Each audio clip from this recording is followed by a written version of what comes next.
Okay, so the first thing I wanted to tell you about today was the last posada, because the Sangha does the posada, or the Sojong ceremony, every 2 weeks to purify and renew our precepts. So the last time I was in Mongot, and His Holiness the Dalai Lama's Lamrim teachings had just finished. And Venerable Jendi and 2 other Chinese nuns were there, and there were 2 French nuns who were Bhikshunis, and then there was Venerable Jigme and Samten and me. Okay, so I asked Serkon Rinpoche, I was staying at his house, if we could do the Bhikshuni Sojong there, because upstairs he has like a little shrine room, not so little, but not huge either, shrine room. And I asked him if we could do that, and he said yes. And so we did the Bhikshuni Sojong, and the Chinese nuns were chanting in Chinese, and we were chanting in English, and but we did it. And then afterwards, I realized this is the first time in history there's been a Bhikshuni Sojong at Ganden Monastery. You know? Because they've never had a Bhikshuni Sangha that could do Sojong. So, I mean, of course, there's never been nuns living at Ganden, but even if there were a nunnery nearby or anything like that, within the Tibetan community like that. And so I said, this is really something new, yeah? So it felt very nice to do that, and especially with such an international group of French and Chinese and Americans, yeah? And Canadians. So it was very, very nice. So I wanted to tell you about that today. Then I also wanted to tell you that this morning I gave refuge to Terrell, who was this man here. This is his brother who came to visit him. They hadn't seen each other in 21 years.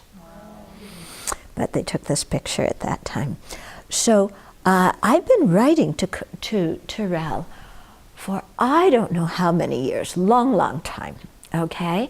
And he had, I don't know how he heard about me or the Abbey or anything like that, but anyway, he wrote to me.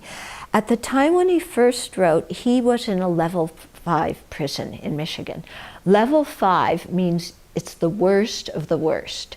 You know, you're locked down, you don't get out, you don't have any freedom because, you know, you're potentially dangerous, and, you know, and he was completely, his mind was into that, and, you know, doing his deals and, you know, being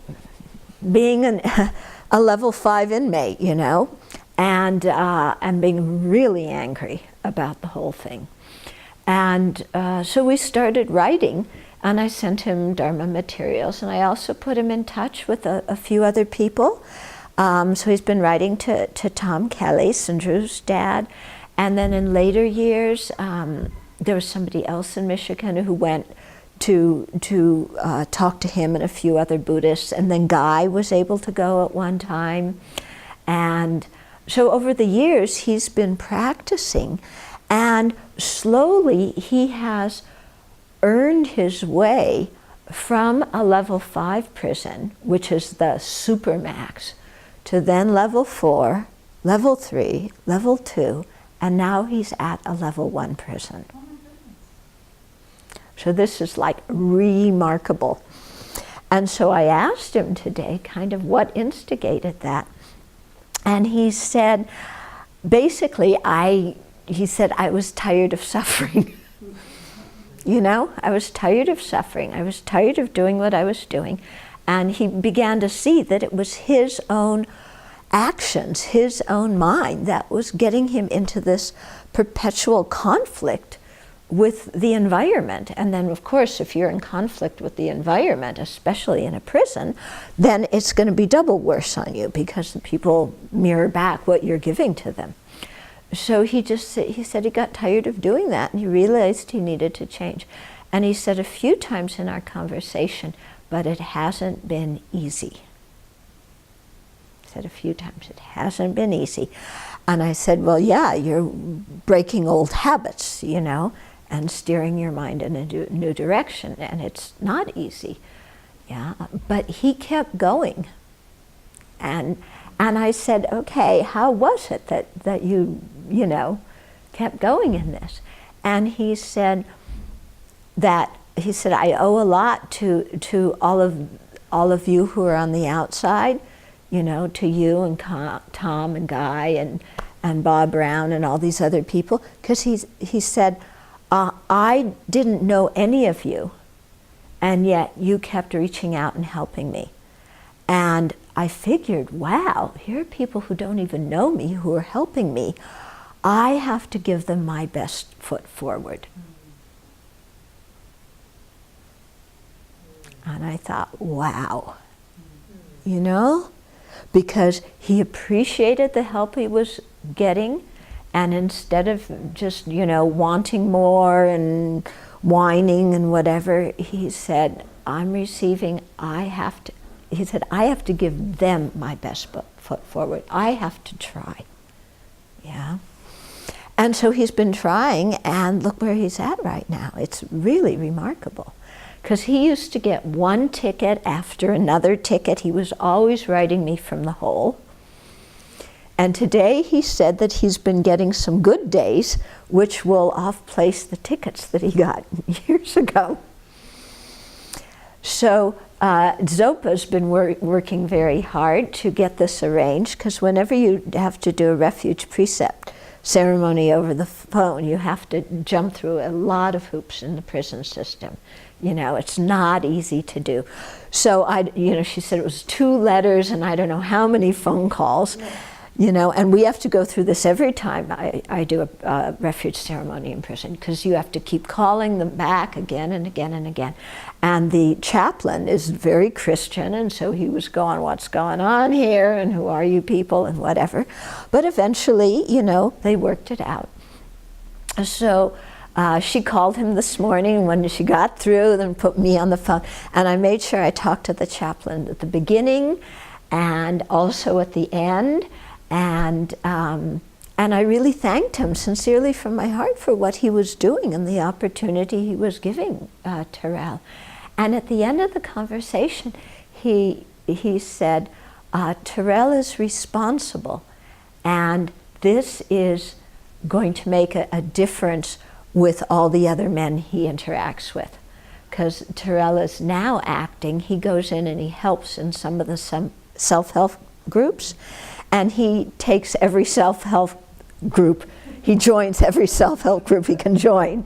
And the ones he isn't in, he said he stops by occasionally, and he tells the guys their story, because he's been there, you know. And it's really remarkable. And you know, he's talking about when he gets out, he really wants a job, but he would like to somehow use his experience, because he's been there. He's been bitter and cynical and angry and taking it out on everybody else and on the system. And he's been able to transform his mind. He wants to be able to share that with others and to let them know that it's not easy, but you keep going, okay?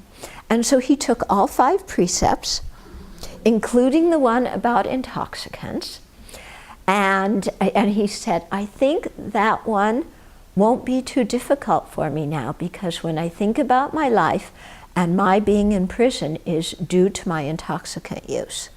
Because he was, like so many people, loaded at the time he committed his crime. So he says, I don't go anywhere near alcohol now. And he also said when he talks to the guys in the self-help group that he really warns them about taking even prescription meds if you don't need it, because he said there's so many meds that are just dished out randomly in prison that it's very easy, you know, to have abuse. And so he tries to warn people about that as well. But it was, I felt so full of energy this morning after doing this, because it was really remarkable. It was the first time I ever talked to him on the phone, and he was quite articulate. And his life has not been easy. I think Vida has been typing up his biography. I think so. We have to check with her to see. But yeah, hasn't been easy. But it's been very nice. And he wants to come visit. And he says, I'm going to bring a carload of people with him, because he has this leadership ability, you know, and to like draw people in and try and start a Buddhist group, and they're watching the DVDs, you know, that we sent them from Mind Training, like Raised in the Sun. So he has this leadership thing. So he said, I'm going to bring a carload of people. I say, good, because we offer service in the forest, and he said there's some big guys. I said, good, we have some big logs. Yeah. What is his situation as far as prison goes? I asked him about that, and he said he hopes to come up for parole maybe by 2014. Mm-hmm. And I said, are you working on a release plan? He said yes. You know, that he's going to get released to Flint, not back to Detroit, where it's the same old community. And of course, he's looking for a Dharma community to be part of. And this is part of the hardest thing, I think, for people who are getting out, is they really need support. And Terrell was saying that, you know, it's hard to do it yourself. You need the support of the people around you, the community around you. So we'll see. Anybody know anybody in Flint, Michigan, who's an ethical person, you know, who can give support to somebody who really, you know, is trying? And yeah. And he's been working now. I mean, before in level 5, he was just locked up all the time. Now he has a prison job and he's working.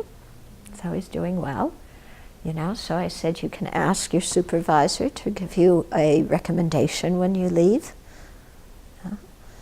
So it's nice. Yeah, so we have to pray for him and also continue to give him support, you know, because he really values the support coming from the outside.